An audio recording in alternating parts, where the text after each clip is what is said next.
ओ hello. जी साहब। इधर आओ। जी साहब। तुमने नमाज पढ़ी है? अरे साहब, पढ़ी है ना कल। तो आज? अरे साहब, मैं हफ्ते में सिर्फ एक दिन नमाज पढ़ता हूँ, वो भी सिर्फ जुमे की। अच्छा, चल ठीक है, काम कर। ठीक है साहब।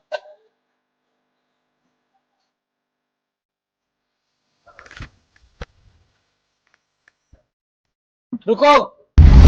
जी साहब। आज काम नहीं है। जी साहब।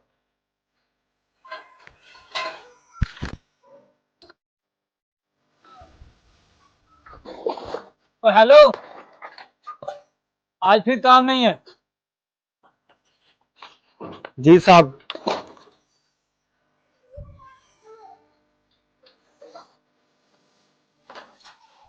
रुको। आज फिर काम नहीं है।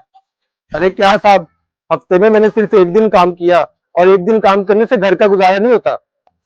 अरे भाई, हफ्ते में एक दिन काम करने से तुम्हारे घर का गुजारा नहीं होता, तो हफ्ते में एक दिन जुमे की नमाज पढ़ने से कल आखिरत में कैसे गुजारा करोगे? सिर्फ जुम्मे की नमाज पढ़कर कल खुदा को क्या मुंह दिखाओगे। हमारे इस मैसेज को सदका जारिया समझकर शेयर लाजमी करें।